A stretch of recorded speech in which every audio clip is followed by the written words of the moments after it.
Hello student, आज आपण next lecture चालू करतोय इंटिग्रेशन या चॅप्टर. आतापर्यंत आपण इंटिग्रेशन चॅप्टर मध्ये काय काय बघितले, तर वेगवेगळ्या टाईपचे फंक्शन त्यामध्ये सॉल्व्ह केले, वेगवेगळ्या फंक्शनचं इंटिग्रेशन घेतलं, सगळे बेसिक फंक्शन होते त्यामध्ये. फर्स्ट बघितलं होतं integration of standard function, integration of standard function. Second बघितलं होतं integration of composite function, integration of composite function. And third one बघितलं होतं integration of rational function, integration of rational function. And fourth number जे types of function आहे ते आपलं चालू होतं म्हणजेच integration using substitution, integration using substitution. Okay, एवढे 4 टाइपचे फंक्शन म्हणजे सबस्टिट्यूशनचे आपले बरेचसे एक्झाम्पल सॉल्व्ह झालेले आहेत. एक्सरसाइज मधील देखील काही एक्झाम्पल आपण सॉल्व्ह केलेले आहेत. मग सगळ्यात महत्वाचं असतं, डेरिव्हेटिव्ह असू किंवा इंटिग्रेशन असू, फंक्शन ओळखणं सगळ्यात महत्वाचं असतं. म्हणजे फॉर एक्झाम्पल रॅशनल आहे की सबस्टिट्यूशनने सॉल्व्ह करणार, की कंपोजिटनी, की स्टँडर्ड, हे जर आयडेंटिफाय झालं, म्हणजे या टाइपचे एक्झाम्पल जर आयडेंटिफाय झालं तर आपण एक्झाम्पल इझिली सॉल्व्ह करू शकतो. कारण डेरिव्हेटिव्ह आणि इंटिग्रेशन मध्ये हेच महत्वाचं असतं. जसं आपण डेरिव्हेटिव्ह मध्ये 9 फंक्शन बघितले होते, 9 टाइपचे एक्झाम्पल असतात, तसं इंटिग्रेशन मध्ये टोटल असतं. त्या ठिकाणी सबस्टिट्यूशन, यानंतर इंटिग्रल ऑफ द फॉर्म, त्यानंतर आहे by part and partial fraction. म्हणजे टोटल 7च टाइपचे या ठिकाणी एक्झाम्पल आपल्याला इंटिग्रेशन वरती असतात. मग ते या कुठल्या टाइप मध्ये बसतात हे त्या ठिकाणी आयडेंटिफाय करावं लागतं. म्हणजे स्टँडर्ड फंक्शन म्हणजे हे सिंपल असतं, यामध्ये डायरेक्टली फॉर्म्युला अप्लाय होतो. थोडं इंटिग्रेशन ट्रिग्नोमेट्री टर्म असतात, फॉर्म्युला अप्लाय करायचं, डायरेक्टली इंटिग्रेशन घ्यायचं.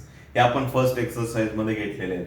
त्यानंतर कंपोजिट फंक्शन जे आहे ते कंपोजिट फंक्शन कसं ओळखणार. जसं डेरिव्हेटिव्ह मध्ये एकाच फंक्शन मध्ये जर एकापेक्षा जास्त फंक्शन असते त्याला कंपोजिट फंक्शन म्हणतो. मग या कंपोजिट फंक्शनचं इंटिग्रेशन कसं घेतो आपण, तर integration of first function divided by derivative of second function.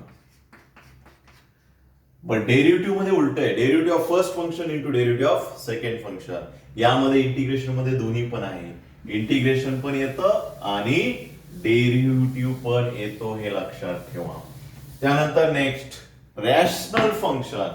मग हे जे रॅशनल फंक्शन आहे, रॅशनल फंक्शन मध्ये आपण कुठल्या कुठल्या टाइपचे एक्झाम्पल सॉल्व्ह केले, तर ज्यावेळी power of numerator is greater than denominator or equal to the denominator, that time आपण त्या टर्मचं काय करतो, आपण डिव्हिजन. मग डिव्हिजन आल्यानंतर q plus r upon d या फॉर्म मध्ये राईट करणार आणि मग त्या टर्मचं काय घेणार तिथं इंटिग्रेशन. कधी, ज्यावेळी न्यूमेटरची पॉवर ही डिनॉमिनेटर पेक्षा ग्रेटर असेल किंवा इक्वल असेल, त्या टाइपचे एक्झाम्पल रॅशनल मध्ये जातात. पण दोन्हीकडे व्हेरिएबल सेम पाहिजे, खाली एक्स तर वरती एक्स ची टर्म पाहिजे, दुसरे व्हेरिएबल असेल तर रॅशनल मध्ये जात नाही. आणि सगळ्यात महत्वाचं आपण नेक्स्ट फंक्शन बघितलं ते म्हणजे कुठलं, सबस्टिट्यूशन. मग सबस्टिट्यूशनचे एक्झाम्पल कसे ओळखणार, तर एकदम सोपं आहे. काय, एखाद्या टर्मचा डेरिव्हेटिव्ह जर त्याच टर्म मध्ये दिला असेल तर ते एक्झाम्पल आपण कुठल्या टाइप्सने सॉल्व्ह करणार, सबस्टिट्यूशनने. एखाद्या टर्मचा डेरिव्हेटिव्ह जर त्याच टर्म मध्ये दिला असेल तर ते एक्झाम्पल आपण सॉल्व्ह करणार सबस्टिट्यूशनने. मग यामध्ये आपण वेगवेगळे फॉर्म्युले देखील यूज करतोय, म्हणजे स्टँडर्ड फॉर्म्युले. जर त्या ठिकाणी डिनॉमिनेटरचा डेरिव्हेटिव्ह जर न्यूमेटरला ऍज इट इज दिला असेल, डिनॉमिनेटरचा डेरिव्हेटिव्ह जर न्यूमेटरला ऍज इट इज दिला असेल तर त्या टर्मचा डायरेक्टली आपण इंटिग्रेशन घेतो तो म्हणजेच log of F of x. Log of F of x हा एक फॉर्म्युला यूज होतो. त्यानंतर नेक्स्ट आहे पुढं स्क्वेअर रूट मध्ये जर असेल f of x upon square root मध्ये जर टर्म असेल तर त्या टर्मचा डेरिव्हेटिव्ह असतो 2 इंटू रूट मध्ये f of x. 2 into root मध्ये एफ ऑफ एक्स. ओके, अशा त्या ठिकाणी आपण स्टँडर्ड फॉर्म्युले बघितले आहेत. स्टँडर्ड फॉर्म्युले यूज करून देखील आपण सबस्टिट्यूशन घेत असतो, बट हे फॉर्म्युले तिथे एक्झॅक्टली यूज झाले पाहिजे. खालच्या टर्मचा डेरिव्हेटिव्ह वरती एक्झॅक्ट दिलाच पाहिजे. मग त्या ठिकाणी ज्या टर्मचा डेरिव्हेटिव्ह दिलेला असतो ती टर्म कुठंही दिलेली असते. ट्रिग्नोमेट्रीच्या पुढे दिलेले असते, पॉवरच्या अंडर म्हणजे बेसला पण दिलेले असते, कुठंही. बट जो डेरिव्हेटिव्ह येणार आहे तो ऑलवेज कशाला मल्टिप्लाय असला पाहिजे त्या ठिकाणी dx ला. हे आपण कशामध्ये बघितलं? सबस्टिट्यूशन. मग त्यामध्ये सबस्टिट्यूशन एक्झॅक्टली काय करतो तर ज्या टर्मचा डेरिव्हेटिव्ह दिलेला आहे त्या टर्मच्या ऐवजी ज्या टर्मचा आपण डेरिव्हेटिव्ह दिलेला आहे त्या टर्मच्या ऐवजी आपण काय करतो त्या ठिकाणी सबस्टिट्यूशन करतो. मग सबस्टिट्यूशन कुठला एखादा व्हेरिएबल पुट करून द्यायचं, टी व्हेरिएबल पुट. मग ज्यावेळी आपण सबस्टिट्यूशन करतो त्या टर्मचा खाली काय घ्यायचा असतो? डेरिव्हेटिव्ह. यावरून आपल्याला व्हॅल्यू भेटते कुठली? dx. कुठली व्हॅल्यू भेटते? dx ची. मग ती व्हॅल्यू त्यामध्ये पुट करणार आणि मग आलेलं नवीन फंक्शन आहे त्या नवीन फंक्शनचं काय घेणार त्या ठिकाणी? इंटिग्रेशन घेणार. नवीन फंक्शनचं मग इंटिग्रेशन घेणार. ओके, अशा प्रकारे आपण सबस्टिट्यूशनचे एक्झाम्पल त्या ठिकाणी सॉल्व्ह केलेले आहेत. सबस्टिट्यूशनचे एक्झाम्पल आपण सॉल्व्ह केलेले आहेत. त्यानंतर आता आपल्याला नेक्स्ट फंक्शन जे बघायचंय ते म्हणजेच integral of the form. Exercise मध्ये राहिलेले काही एक्झाम्पल जे आहे ते इंटिग्रल ऑफ द फॉर्म मधले आहेत. तर आपण सिक्वेन्स वाईज घेऊ म्हणजे जास्त कन्फ्युजन होणार नाही. लक्षामध्ये. आता नेक्स्ट टाइप जो आपल्याला बघायचा integral of the form. But ज्यावेळी आपल्याला इंटिग्रल ऑफ द फॉर्म जो टाइप्स आहे इंटिग्रल ऑफ द फॉर्मचे एक्झाम्पल बघायचे असेल तो डायरेक्टली स्टँडर्ड फॉर्म आहे. त्या फॉर्मला एक्झाम्पल कम्पेअर करायचं, त्यामध्ये कम्पेअर होतंय की नाही ते चेक करायचं. चेक होत असेल तर इंटिग्रल ऑफ द फॉर्मने सॉल्व्ह करायचं. यामध्ये वेगवेगळे फॉर्म आहेत. मग त्या फॉर्म आपण 1 बाय 1 बघणार आहोत. बट ज्यावेळी integral of the form solve करत असतो त्यावेळी आपल्याला फॉर्म्युले होतात ते सगळे इनव्हर्सचे फॉर्म्युले. कुठले फॉर्म्युले? इनव्हर्सचे. मग इनव्हर्सचे कुठले फॉर्म्युले आहेत? आपल्याकडे integration of 1 upon a square plus x square dx हा एक फॉर्म्युला आहे. Integration of 1 upon x square minus a square हा एक फॉर्म्युला आहे. Integration of 1 upon a square minus x square हा एक फॉर्म्युला आहे. त्यानंतर next integration of 1 upon square root मध्ये x square minus a square हा एक फॉर्म्युला आहे. इंटिग्रेशन मध्ये 1 अपॉन स्क्वेअर रूट मध्ये a square minus x square dx हा एक फॉर्म्युला आहे आणि प्लसचा एक फॉर्म्युला आहे. असे टोटल 6 फॉर्म्युले. हे फॉर्म्युले या इंटिग्रल ऑफ द फॉर्मचं इंटिग्रेशन घेत असताना एकदमली परफेक्ट पाहिजे. एकदमली परफेक्ट. मग हे फॉर्म्युले कधी यूज करतो? ज्यावेळी डिनॉमिनेटरला कुठली टर्म येते? एक्स स्क्वेअर ची टर्म आणि पुढे एखादी कॉन्स्टंट टर्म असते त्यावेळी. मग इंटिग्रल ऑफ द फॉर्मला इंटिग्रेशन घेण्यासाठी ऑलवेज हेच फॉर्म्युले यूज होणार. कुठले? इनव्हर्स टाइपचे जे आपण म्हणतो. 6 फॉर्म्युले इंटिग्रल ऑफ द फॉर्म साठी परफेक्ट पाहिजे. Integral of the form. मग याआधी आपल्याला इंटिग्रल ऑफ द फॉर्म चालू करण्याच्या आधी आपल्याला हे जे फॉर्म्युले हे फॉर्म्युलेचं प्रूव्ह दॅट देखील येऊ शकतो. प्रूव्ह दॅट म्हणजे integration of 1 upon a square plus x square याचं इंटिग्रेशन काय असतं? बरोबर. याचं प्रूव्ह दॅट देखील आपल्याला विचारू शकतात का या फॉर्म्युलाचा जो फॉर्म्युला आहे इंटिग्रेशनचा तो काय? 1 upon a tan inverse x upon ए. हा जो फॉर्म्युला आहे हा फॉर्म्युला त्याचं इंटिग्रेशन आहे हे त्या ठिकाणी प्रूव्ह दॅट. जसं आपण कशाचे प्रूव्ह दॅट केले? साइन कॉस सोडून टॅनचा आहे, सेकचा आहे, कोसेकचा आहे आणि कॉटचा यांच्या फॉर्म्युल्याचे प्रूव्ह दॅट हे पण लक्षात ठेवा. Integration of sec x, integration of cot x, integration of cosec x, integration of tan x यांचे प्रूव्ह दॅट केले. तसे या ठिकाणी हे फॉर्म्युले आपल्याला प्रूव्ह दॅट करायला विचारू शकतात, कारण हे इंटिग्रेशनचे स्टँडर्ड फॉर्म्युले आपण लिहून घेतलेले आहेत. बस याचं इंटिग्रेशन हेच येत आहे, हे कशावरून? मग हे त्या ठिकाणी प्रूव्ह दॅट करायला असतं का 1/a² प्लस x² चं integration 1/a tan inverse x upon s. आपल्याला बस याचं इंटिग्रेशन माहिती आहे, बट हे का आलं हे आपल्याला त्या ठिकाणी प्रूव्ह दॅट करायला विचारू शकतात. इथून मागे विचारत नव्हते, बट आता ह्या सिलेबस मध्ये आपल्याला प्रूव्ह दॅट टाकलेले म्हणजे क्वेश्चन यावरती असणार. त्यासाठी यांचे प्रूव्ह दॅट लक्षात ठेवायचे. आणि हा जो टाइप्स आहे हा आपल्याला सबस्टिट्यूशनच्या नंतर टाकलेला आहे इंटिग्रल ऑफ द फॉर्म. तर का? कारण हे ज्यावेळी आपल्याला प्रूव्ह दॅट करायचे असतात त्यावेळी आपल्याला त्यामध्ये करावं लागतं ते म्हणजे सबस्टिट्यूशन. काय करावं लागतं?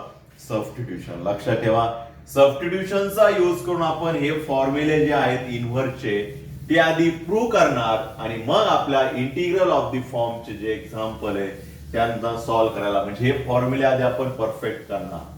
जे 6 फॉर्म्युले जे आहेत हे 6 फॉर्म्युले त्या ठिकाणी परफेक्ट झालेच पाहिजे, कारण हे जे फॉर्म्युले इंटिग्रेशन मध्ये खूप महत्वाचे आहे. भरपूर टाइप मध्ये इंटिग्रल ऑफ द फॉर्मचे जे सगळे टाइप्स जे आहेत सगळ्या टाइप्स मध्ये काय होणार त्या ठिकाणी हे टाइप्स यूज होतात. सगळ्या टाइप्स मध्ये जो 6 टाइप्स आहे 6 टाइपचे एक्झाम्पल जे आहे ते इंटिग्रल ऑफ द फॉर्म असतात. हे 6 फॉर्म आपल्याला त्या ठिकाणी पाठच करावं लागतात, त्याच्या ठिकाणी कम्पेअर करून बघावंच लागतं. मग ह्या 6 फॉर्मचे इंटिग्रेशन घेण्यासाठी आपल्याला हे जे फॉर्म्युले आहेत इन्व्हर्सचे हे इन्व्हर्सचे फॉर्म्युले यूज होतात. दुसरे कुठलेही फॉर्म्युले यामध्ये यूज होत नाही. इन्व्हर्सचे सगळे फॉर्म्युले जे आहेत ते फॉर्म्युले यूज होतात. म्हणून आधी आपल्याला इंटिग्रल ऑफ द फॉर्म जे आहे त्याचे एक्झाम्पल सॉल्व्ह करण्याच्या आधी आपल्याला हे जे इन्व्हर्सचे फॉर्म्युले आहेत हे इन्व्हर्सचे फॉर्म्युले आता आपण प्रूव्ह करणार आहोत 1 by 1. पण ज्यावेळी इन्व्हर्सचे फॉर्म्युले प्रूव्ह करायचे असतील तर त्यावेळी एक लक्षात ठेवा, कारण मी आता सांगितलं सबस्टिट्यूशन त्यामध्ये करावं लागतं. मग एक्झॅक्टली काय सबस्टिट्यूशन करावं लागतं ते एक टेबल मध्ये आपण साईटला लिहून घेऊ, म्हणजे आपलं जास्त कन्फ्युजन होणार नाही. सबस्टिट्यूशन जास्त अवघड नाही बघा. तर ज्यावेळी a² plus x² square root मध्ये a² plus x² square root मध्ये किंवा a² प्लस x² सिंगल जरी टर्म असेल तर त्यामध्ये x is equal to put करायचा. त्यामध्ये x is equal to put करायचा, तो म्हणजेच x is equal to a tan theta. x is equal to put करायचा a tan थीटा. लक्षात ठेवा, कारण इंटिग्रल ऑफ द फॉर्म जे आहे त्यामध्ये देखील सबस्टिट्यूशन यूज होतं आणि ते प्रूव्ह दॅट करायला देखील सबस्टिट्यूशन यूज होत आहे. लक्षात ठेवा ज्यावेळी, कारण याच्या फॉर्म्युलामध्ये प्लस आहे म्हणलं टॅनच आहे, टॅन इनवर्स असं 1/a टॅन इनवर्स. लक्षात ठेवण्यासाठी सोपं आहे, एक a² प्लस x² प्लस आहे मध्ये म्हणजे टॅन, त्याच्या फॉर्म इनवर्स मध्ये टॅन आहे म्हणजे त्याच्या एक्स च्या ऐवजी टॅन पुट करायचं झालं. आता अजून एक a² मायनस जर x² असेल,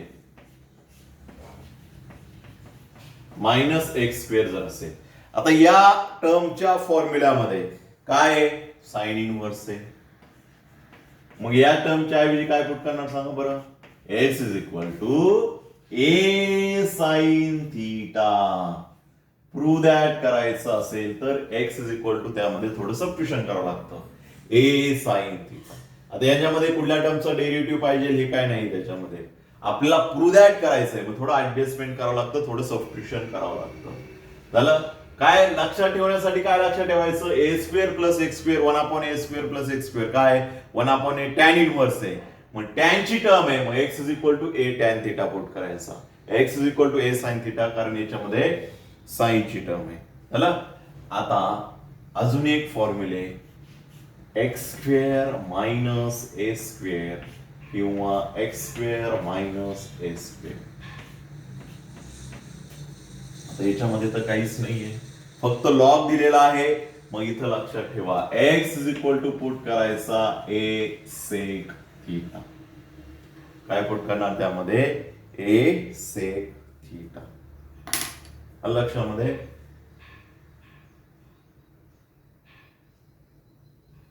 इथं साइन थीटा पण पुट करू शकतो किंवा कॉस थीटा पण पुट करू शकतो. ओके, हे सबस्टिट्यूशन प्रूव्ह करताना लक्षात ठेवायचं का कुठल्या फॉर्म्युल्यामध्ये काय प्रूव्ह करताना काय सबस्टिट्यूशन करणार, कारण सबस्टिट्यूशन शिवाय ते फॉर्म्युले जे आहेत ते प्रूव्ह होणार नाही. आपल्याला फॉर्म्युले प्रूव्ह करायचे, इनव्हर्सचे जे फॉर्म्युले आहेत ते. मग आपण फर्स्ट फॉर्म्युला प्रूव्ह करणार आहोत. त्यामध्ये काय? तर integration of 1 upon a square plus x square dx या टर्मचं इंटिग्रेशन काय असतं? इनव्हर्सचा फॉर्म्युला या टर्मचं असतं 1 upon a tan inverse x upon a plus c. या टर्मचं इंटिग्रेशन हे असतं, ते आपल्याला त्या ठिकाणी प्रूव्ह दॅट करायचं आहे. मग आता प्रूव्ह दॅट कसं करणार? तर प्रूव्ह दॅट करण्यासाठी आपल्याला याचं इंटिग्रेशन डायरेक्टली फॉर्म्युला आहे. मग प्रूव्ह दॅट करताना आपल्याला माहिती युजिंग फॉर्म्युला लिहिणार तिथं 1 upon a square plus x स्क्वेअरचं integration 1 upon a tan inverse नाही. तो फॉर्म्युला आला कुठून? याचं इंटिग्रेशन आलं कसं हे आपल्याला प्रूव्ह करायचंय. आपण जो लिहिलेले फॉर्म्युले आहेत त्यामध्ये डायरेक्टली फॉर्म्युला आहे, हा फॉर्म्युला लिहिला आपण, बरोबर? तो आपल्याला प्रूव्ह करायचा आहे. मग इथं लिहिलं युजिंग फॉर्म्युला, ते फॉर्म्युला आले कुठून, बरोबर ना? तो फॉर्म्युलाच आपल्याला प्रूव्ह करायचा आहे. मग आपण इथून पुढे या टर्मचं इंटिग्रेशन घ्यायचं असेल तर हा फॉर्म्युला यूज करणार, बट हा फॉर्म्युला आला कुठून ते आपल्याला प्रूव्ह करायचं आहे. मग हे प्रूव्ह करण्यासाठी आपल्याकडे थोडं सबस्टिट्यूशन करावं लागतं. मग सबस्टिट्यूशन काय करावं लागणार आहे तर चेक करा. ज्यावेळी ए स्क्वेअर प्लस एक्स त्याच्यामध्ये टॅन आहे, ही पण टर्म आपल्याला डायरेक्टली दिल्या असतात, त्यासाठी सबस्टिट्यूशन एकदम सोपं आहे. त्यामध्ये काय, त्याच्यामध्ये टॅनची टर्म आहे. मग पुट करायची, पहिली स्टेप त्यामध्ये सबस्टिट्यूशन करायची. काय सबस्टिट्यूशन करणार? x is equal to a tan theta substitution करणार. x is equal to a tan theta हे सबस्टिट्यूशन करणार. झालं? आता सबस्टिट्यूशन केल्यानंतर आपल्याकडे रूल आहे का त्या टर्मचा आपण काय घेतो? डेरिव्हेटिव्ह घेतो, बरोबर? आता यावरून थीटाची देखील व्हॅल्यू भेटेल आपल्याला. कशी काढणार बघा, ही आपण पुढे काढू. थीटा काढायचा म्हणजे सगळ्या टर्म इकडे घ्यावं लागतील. ए मल्टिप्लाय इकडे जाऊन काय होणार? डिवाइड, म्हणजे काय राहिला पुढं? Tan theta. झालं? And theta is equal to काय होणार? Tan inverse x upon a. Tan inverse x upon a. Okay, ही थीटाची व्हॅल्यू पुढे काढून ठेवायची. आता हे सबस्टिट्यूशन आहे. सबस्टिट्यूशनचा रूल आपल्याला माहितीये. कुठल्या टर्म मध्ये जर आपण सबस्टिट्यूशन केलं तर त्या टर्मचा आपण काय घेतो? डेरिव्हेटिव्ह. का घेतो? कारण एक्स व्हेरिएबल रिप्लेस होतोय, त्याच्या ऐवजी दुसरा व्हेरिएबल थीटा, म्हणजे इंटिग्रेशन घेण्यासाठी आपल्याला इथं देखील काय पाहिजे? एक्स नाही, एक्स रिप्लेस झाला थीटा म्हणजे डी थीटा पाहिजे. मग डी थीटा कसा काढणार? यामध्ये डी थीटाची व्हॅल्यू कशी काढणार? तर याचा डेरिव्हेटिव्ह, एक्सचा derivative with respect to x derivative घ्यायचा असतो. एक्सचा डेरिव्हेटिव्ह आला 1, टेक डेरिव्हेटिव्ह. इथल्या फर्स्ट एक्झाम्पल आहे म्हणून इथल्या टेक डेरिव्हेटिव्ह. पण इथून पुढे लक्षात ठेवा, जिथं सबस्टिट्यूशन येणार त्या टर्मचा आपण काय घेणार? डेरिव्हेटिव्ह. सबस्टिट्यूशन मध्ये बघितलंय आपण. आता हे का पुट करतोय ते आपल्याला पुढे समजेल. यामध्ये कुठल्याही टर्मचं डेरिव्हेटिव्ह नाहीये, बरोबर? तरी आपण सबस्टिट्यूशन करतोय, आहे डेरिव्हेटिव्ह, पण ते आपल्याला पुढे समजेल. बघा, x is equal to a tan theta. मग याचा डेरिव्हेटिव्ह, x चा डेरिव्हेटिव्ह काय येणार? 1. a चा डेरिव्हेटिव्ह कॉन्स्टंट आहे म्हणल्यावर तसाच राहणार. पुढं टॅन थीटाचा डेरिव्हेटिव्ह काय येईल? टॅनचा डेरिव्हेटिव्ह असतो सेक स्क्वेअर थीटा. बट ज्यावेळी आपण y चा डेरिव्हेटिव्ह घेत असतो विथ रिस्पेक्ट टू x, त्याला आपण इम्प्लिसिएंट फंक्शन म्हणतो. यामध्ये काय करतो? ज्यावेळी y चा डेरिव्हेटिव्ह घेणार त्यावेळी त्याला मल्टिप्लाय करायला विसरत नाही, म्हणजेच d theta upon dx. D theta upon dx. मग dx इकडे डिवाइड आहे, इकडून काय होणार multiply, that is 1 into dx. dx is equal to a sec square theta into d theta. एवढं झालं सबस्टिट्यूशन. लक्षात ठेवा, प्रत्येक प्रूव्ह करताना फॉर्म्युल्यामध्ये आपल्याला सबस्टिट्यूशन करावं लागेल, but always x equal to a tan theta नाही पुट करणार, तर ते एक्झाम्पल वरती डिपेंड आहे. प्रूव्ह काय करायचं, ए स्क्वेअर प्लस एक्स फॉर्म्युल्यामध्ये टॅन इनव्हर्स ए लक्षात ठेवा. टॅन इनव्हर्स म्हणजे ए टॅन थिटा पुट करायचं आहे. पुढे देखील आहे, ए स्क्वेअर मायनस जर आलं तर साइन थिटा पुट करायचं आहे. जर एक्स नंतर असेल तर, आधी असेल तर त्यामध्ये ए सेक थिटा पुट करायचं. ओके, हे 3 सबस्टिट्यूशन यावेळी लक्षात ठेवायचं. फॉर्म्युले प्रूव्ह करायला एज इट इज विचारू शकता 3 मार्क्स 4 मार्क्सला. लक्षात ठेवा, खूप महत्वाचे आहे, कारण यामध्ये काही वेगळं डोकं नाही चालवायचं. जे प्रूव्ह दॅट आहे ते फक्त लिहायचंय, एज इट इज लिहायचंय त्याच्यामध्ये. चला देन आता पुढे dx सबस्टिट्यूशन झालं. आलेलं सबस्टिट्यूशन आता एक्झाम्पल मध्ये पुट करणार. तर आलेलं सबस्टिट्यूशन फक्त एक्झाम्पल मध्ये पुट करायचं. काय होईल बघा, कशामध्ये पुट करायचं, आपल्याला ह्या टर्मचं इंटिग्रेशन घ्यायचंय, बरोबर. मग या टर्म मध्ये पुट करणार 1 upon 1 plus 1 upon a square plus x square into dx, बरोबर. यामध्ये इंटिग्रेशन ऑफ या टर्मचं घ्यायचंय. मग यामध्ये पुट करणार, कारण या टर्मचं इंटिग्रेशन हे येतं, हे आपल्याला प्रूव्ह दॅट करून दाखवायचंय. मग जे जे काय सबस्टिट्यूशन आलं, मग सबस्टिट्यूशन करताना सगळ्यात आधी आपण काय सबस्टिट्यूशन करतो, dx च्या ऐवजी काय पुट करायचं. मग dx च्या ऐवजी पुट करताना बाकीच्या सगळ्या टर्म तशाच राहतील, बरोबर. मग dx च्या ऐवजी काय येणार तिथं, a sec square theta d theta 1 upon a square plus x square झालं. dx, मग dx च्या ऐवजी येणार त्या ठिकाणी a sec square theta into d theta झालं. हे झालं त्या ठिकाणचं सबस्टिट्यूशन. अजून काय सबस्टिट्यूशन आहे, तर x इक्वल टू काय पुट करतो, a टॅन थिटा. मग that i is equal to 1 upon a, तर तसंच राहणार, एच्या ऐवजी काय सबस्टिट्यूशन केलं नाहीये, ए स्क्वेअर तसाच राहणार प्लस पुढं एक्सच्या ऐवजी ए टॅन थिटा येणार. बट इथे एक्स स्क्वेअर आहे, म्हणजे पुट करणार त्याचा पण स्क्वेअर होणार, म्हणजे ए चा स्क्वेअर पुढं टॅनचा देखील स्क्वेअर, टॅन स्क्वेअर थिटा. पुढली term a sec square theta, ए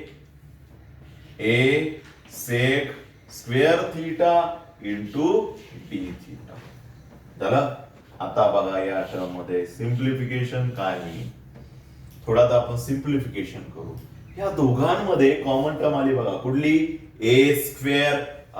इथं पण लिहू शकतो आपण 1 च्या ठिकाणी ए इंटू सेक स्क्वेअर थिटा आणि पुढे डी थिटा असं पण लिहू शकतो, कारण ती 1 ला मल्टिप्लायच होणार आहे. दोघांमधून कॉमन काय येणार, ए स्क्वेअर येणार आणि रिमेनिंग काय राहील, ए स्क्वेअर बाहेर आला, हा ए स्क्वेअर बाहेर गेला त्याच्याऐवजी 1 प्लस हा ए स्क्वेअर बाहेर गेला त्याच्याऐवजी काय राहिलं त्या टर्म मध्ये, जी टर्म राहते ती टर्म लेणार टॅन स्क्वेअर थिटा. बघा प्रूव्ह दॅट लक्षात ठेवा, ज्यावेळी a square plus x square substitution लक्षात ठेवा, x equal to a tan theta.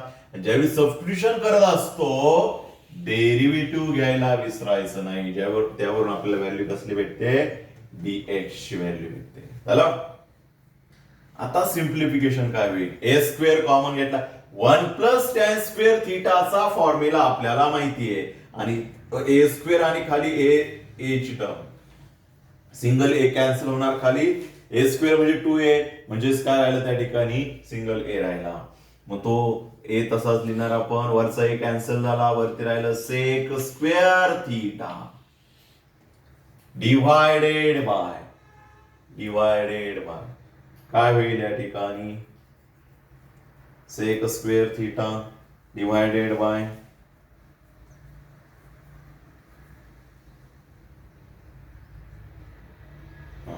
1 plus tan square theta. इथं फॉर्म्युला यूज होतो, 1 प्लस टॅन स्क्वेअर थिटा म्हणजेच काय असतो, सेक स्क्वेअर थिटा. ए बाहेर तसाच sec square theta into d theta. हा जो ए कॉन्स्टंट आहे तो आपण बाहेर लिहू, म्हणजे काय होईल 1/a इंटिग्रेशन मध्ये काय राहिलं सेक स्क्वेअर थिटा कॅन्सल झाला. रिमेनिंग काय राहिलं 1 आपण लिहितो का नाही. इंटिग्रेशन ऑफ डी थिटा मग इंटिग्रेशन ऑफ डीएक्स आपल्याला माहिती आहे काय असतं फॉर्म्युला आठवा काय असतं त्या ठिकाणी एक्स म्हणजे इथं येणार 1/a integration of D theta म्हणजेच काय येणार इथं थिटा आणि लास्टला थिटाची ओरिजिनल व्हॅल्यू पुट करून द्यायची. थिटा इज इक्वल टू काय येणार tan inverse x upon a plus C.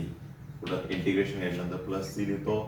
झालं का बघा prove that integration of this term आलं का 1/a tan inverse x upon a. लक्षामध्ये हे prove that as it is लक्षात ठेवायचं.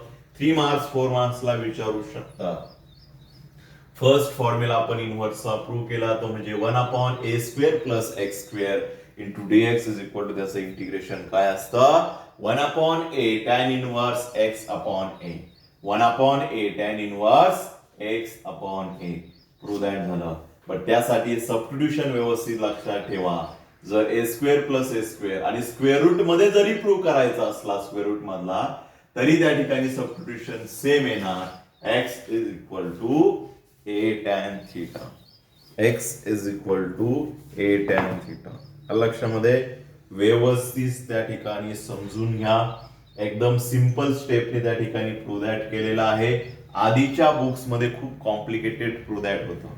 खूप म्हणजे खूप यामध्ये एकदम किती स्टेप मध्ये 1 2 3 4 5 ते 6 स्टेप मध्ये आन्सर येऊन गेलेले आहे. आधीचं जे प्रूव्ह दॅट खूप मोठं होतं त्या ठिकाणी. एकदम इझिली त्या ठिकाणी प्रूव्ह दॅट आलेला आहे. व्यवस्थित समजून घ्या काय केलं एक्झॅक्टली त्यामध्ये आणि व्यवस्थित राईट करून घ्या. नोटबुक्स मध्ये प्रूव्ह दॅट जे आहे व्यवस्थित लिहून घ्या आणि समजून घ्या. समज नसेल तर ते परत त्या ठिकाणी बघा काय केलंय. प्रत्येक स्टेप त्या ठिकाणी एक्सप्लेन केली. इथं सबस्टिट्यूशन केलं खाली त्या टर्मचा डेरिव्हेटिव्ह घेतला. आधी dx ची व्हॅल्यू पुट केली आणि नंतर x ची व्हॅल्यू त्या ठिकाणी पुट केली. दोघांमधून a स्क्वेअर कॉमन घेतला. a स्क्वेअर इथं कॉमन घेतला. वरचा a खालचा a कॅन्सल झाला. रिमेनिंग a राहिला तो a बाहेर लिहिला आपण नेक्स्ट स्टेपला. आणि सेक स्क्वेअर थिटा खाली सेक स्क्वेअर थिटा कॅन्सल झाला. त्याच्याऐवजी 1 दॅट इज इंटिग्रेशन ऑफ 1 म्हणजेच इंटिग्रेशन ऑफ डी थिटा आला. थिटाची ओरिजिनल व्हॅल्यू पुट केली आपण tan inverse x upon a. झालं हे झालं first prove that. First formula prove that केला. व्यवस्थित सॉल्व्ह करा. व्यवस्थित प्रिपेअर करा. जे फॉर्म्युले आपण प्रूव्ह दॅट करतोय फॉर्म्युले ऍज इट इज त्या ठिकाणी विचारू शकतात. फॉर्म्युले कुठले आतापर्यंत प्रूव्ह दॅट केले आपण सेक थिटाचा टॅन थिटाचा कोसेक थिटाचा अँड कॉट थिटाचा. त्यामध्ये काहीतरी ऍडजस्टमेंट केलं हे लक्षात ठेवा. टॅन थिटा कॉट थिटा आणि सेक थिटा मध्ये चेक करा त्यामध्ये काय ऍडजस्टमेंट केलेलं आहे. फॉर्म्युले हे जे प्रूव्ह दॅट आहे ते पाठच पाहिजे. झालं. आता आपण नेक्स्ट फॉर्म्युला घेणार आहोत. आधी आपण विदाउट स्क्वेअर रूटचे घेऊ आणि नंतर स्क्वेअर रूटचे फॉर्म्युले प्रूव्ह दॅट करू.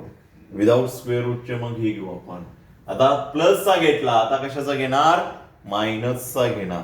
आता काय घेणार त्यामध्ये मायनसचा घेणार. ओके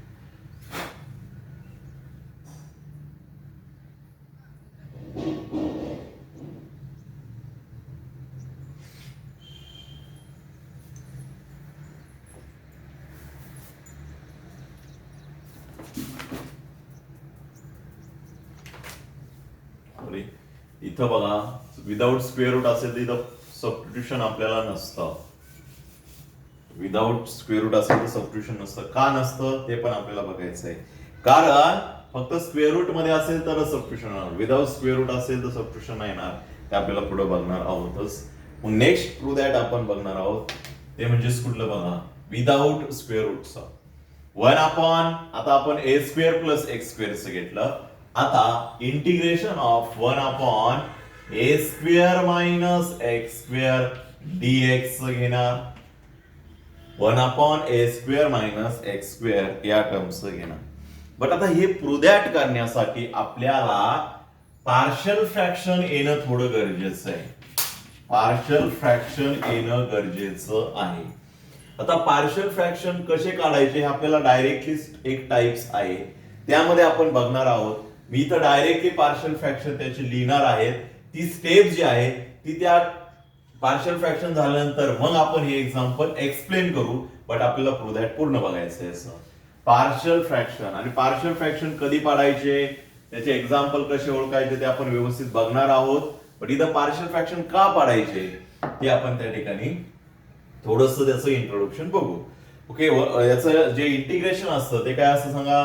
1/2a लॉग ऑफ, आता या ठिकाणी एक्स कुठे आहे, नंतरच आहे बरोबर, म्हणजे a plus x upon a minus x. हे लक्षात कसं ठेवायचं तर वरती एक्स पॉझिटिव्ह ठेवायचा ऑलवेज. आता इथे एक्स नंतर आहे म्हणजे आपण वरती मायनस लिहू शकत नाही, मग काय ठेवणार आपण plus a plus x upon a minus x. दुसरा जो फॉर्म्युला आहे तो काय बघा, 1/x² मायनस a² dx बरोबर. हा पण त्याचं फॉर्म्युला सेम आहे, 1/2a लॉग ऑफ, आता इथं बघा एक्स आधी आहे बरोबर, म्हणजे तो पॉझिटिव्ह लिहिणार आपण, minus a upon x plus. असं त्या ठिकाणी लक्षात ठेवायचं. फक्त एक्स नंतर आला तर पॉझिटिव्ह, आधी आला तर नंतरच आपण मायनस लिहिणार, खाली पॉझिटिव्ह लिहिणार. ओके, तर आपण 1/1 फॉर्म्युला त्या ठिकाणी प्रूव्ह करणार आहोत. देन आता फर्स्ट फॉर्म्युला आपण प्रूव्ह करायला घेऊ, 1/a² मायनस x².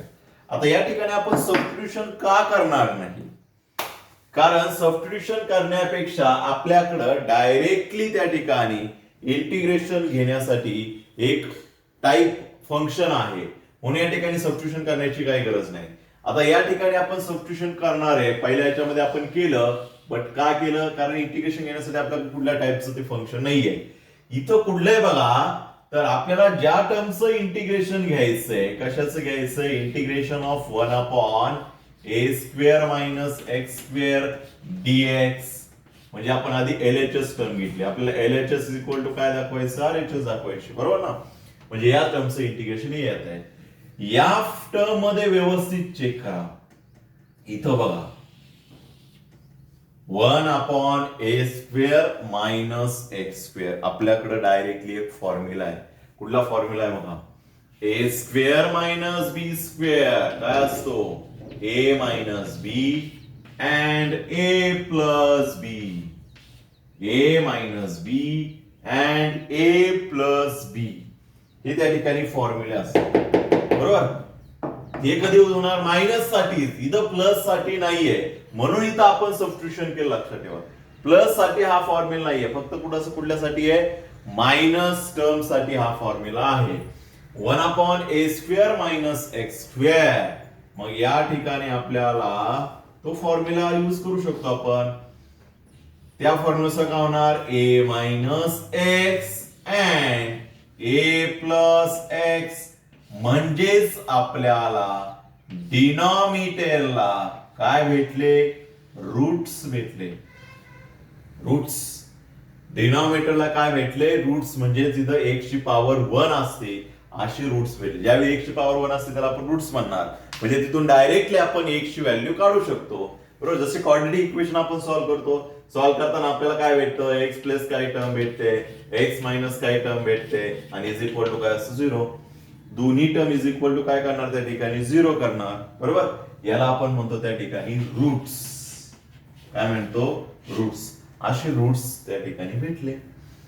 रूट्स कधी ओळखणार, रूट्स आहे की नाही कसं ठरवतो बघा, तर त्यामध्ये एक्स ची पॉवर 1 पाहिजे.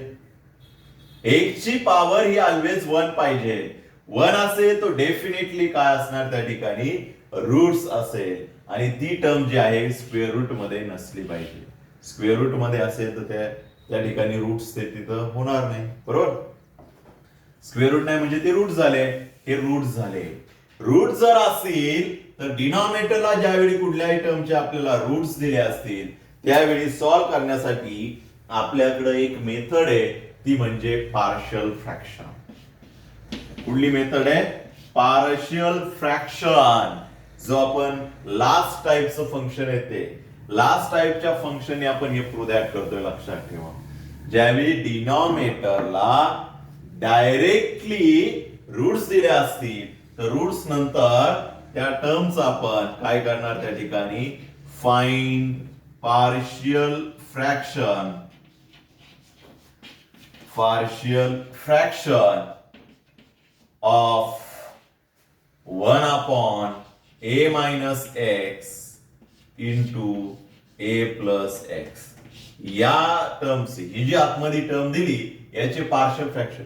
पार्शियल फ्रॅक्शन म्हणजे काय बघा, जर आपण 8 चे फॅक्टर पाडले तर काय येतील, स्मॉलेस्ट जे नंबर आहेत ते, म्हणजे 2 into 4 दॅट इज पुढे 2 into 2 into स्मॉलेस्ट जे आहेत, स्मॉलेस्ट टर्म, स्मॉलेस्ट जे फॅक्टर आहेत, स्मॉलेस्ट टर्म कुठल्याही नंबरचे आपण हे कॉन्स्टंट, हे झाले 8 चे फॅक्टर, यांचं जर परत मल्टिप्लिकेशन केलं तर आपल्याला 8 भेटतो.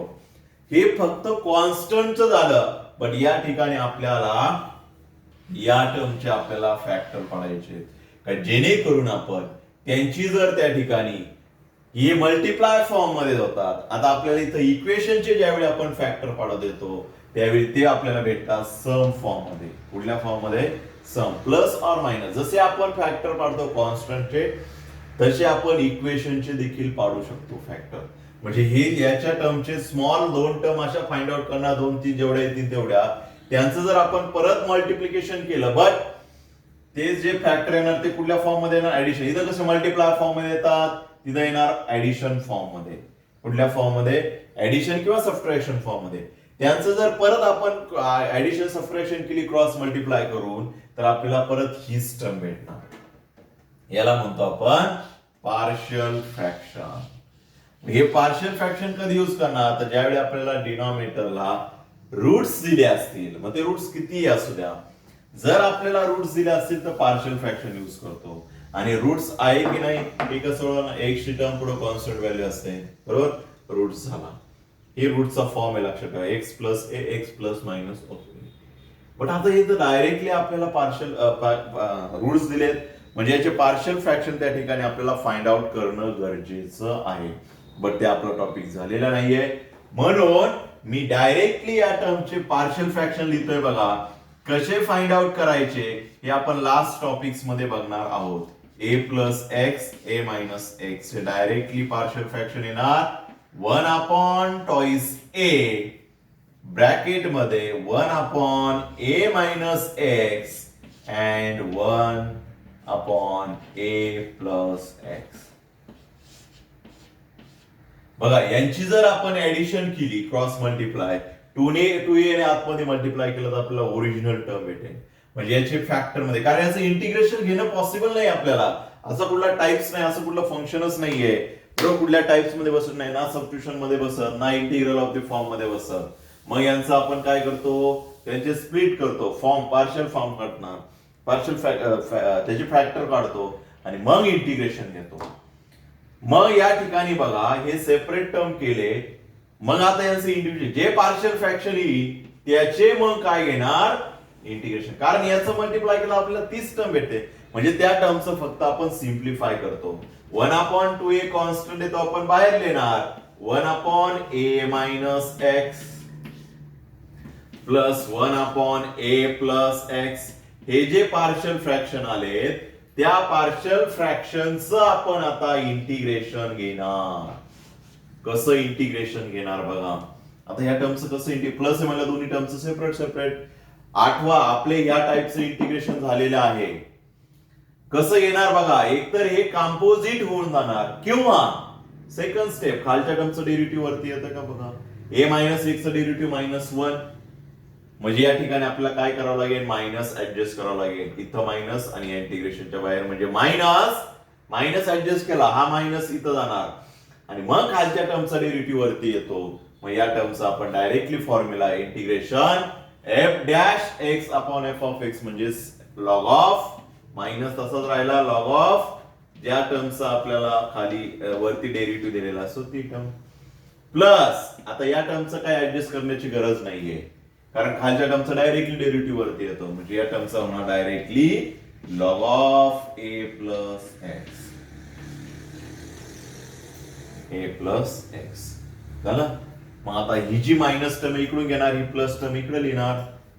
1/2 ए, ही मायनसची टर्म तिकडे लिहिणार, प्लसची टर्म आधी लिहिणार. Log of A plus x minus log of A minus x into पुढं सॉरी इंटिग्रेशन घेतले म्हणल्यावर डीएक्स येणार नाही.